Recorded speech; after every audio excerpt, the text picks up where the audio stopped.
The role of accounting information in decision-making. Introduction. Accounting information is prepared to aid decisions about economic resource allocation. Decisions on how to allocate these scarce resources are made daily by different parties. This information enables them to predict the uncertainty and timing of cash flows associated with business entities or projects. There are several reports that are used to present accounting information. In the case of external users, the major reports are the Statement of Financial Position, Statement of Comprehensive Income, and Statement of Cash Flows. There are no standard reports for internal users. Every entity prepares reports as needed in the most convenient format.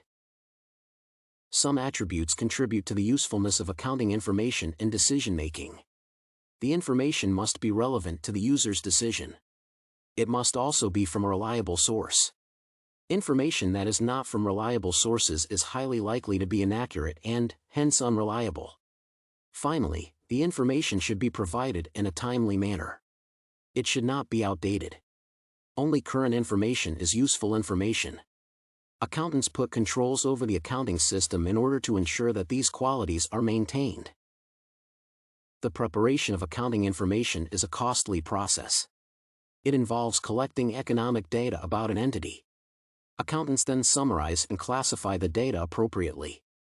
Finally, they prepare the relevant reports. The process is also very time-consuming. There is a possibility that the cost of preparation of the information may exceed the benefits obtained from it. Therefore, only that information which costs less to produce and is highly useful should be included. This is called the cost-benefit principle. Models of decision-making.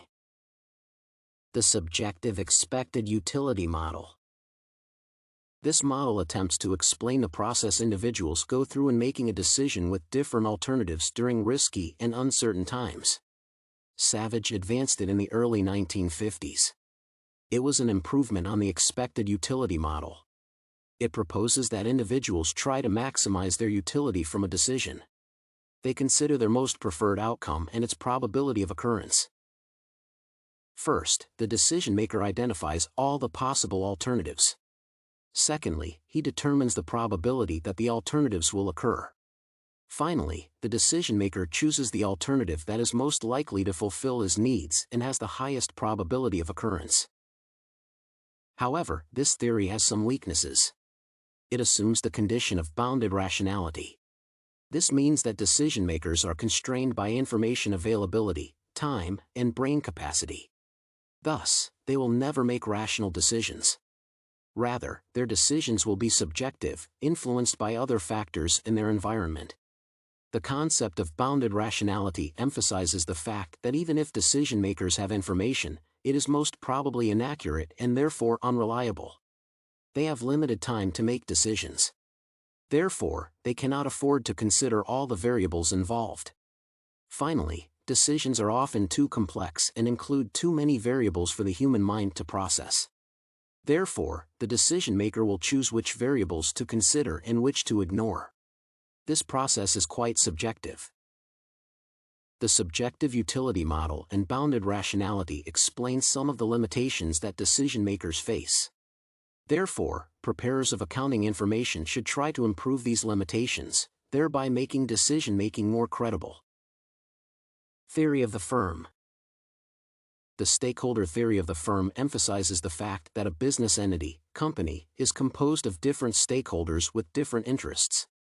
Some stakeholders are internal while others are external. Examples of stakeholders in a company include shareholders, government, society, creditors, employees, and management. Each stakeholder has different interests. These interests affect the stakeholders' decision-making process.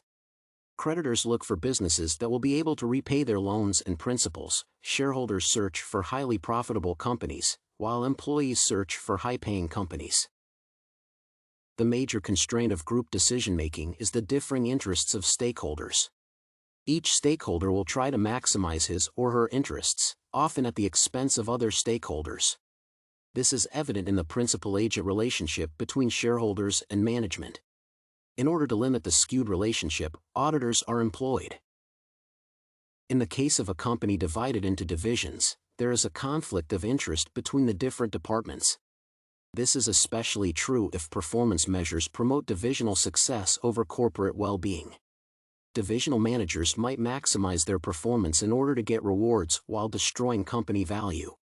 Accounting information should aid in reducing these limitations. The role of accounting information in aiding decision-making. Accounting information aids both individual and group decision-making by reducing their limitations. Individuals face the constraints of time, reliable information, and information overload.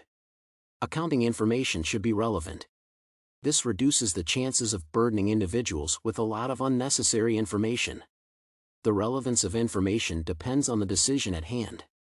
For example, a creditor would be more interested in the profit a business makes than its specific market segments. Secondly, accounting information should be understandable. It should not be too complex that the decision-maker cannot employ it in their situation. It should be tailor-made to the decision-maker's objectives. For example, ratios can be computed to enable investors to understand financial statements. Entities should issue timely accounting information. Time makes a big difference in the allocation of economic resources. A good investment today may be a very poor investment 1 year from now. Therefore, it is imperative that decision-makers work with the most current information. This will increase the quality of their decisions. In order to promote this, accounting information should be prepared as regularly as is economically feasible.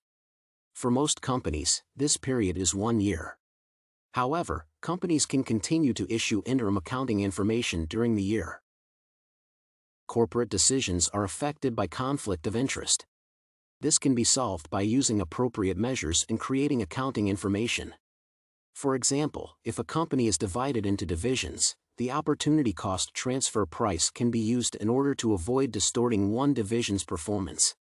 Directors can also design performance measures that incorporate both shareholder value and company growth.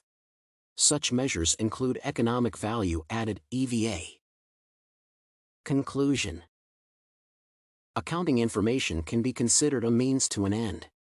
It aids users in making economic decisions about resource allocation. However, users are faced with several constraints. Individual users are limited by the scope of their brains, availability of time, and information. Group users are limited by the conflict of interest. Accounting information can help resolve these conflicts by providing timely, relevant, and understandable information to users.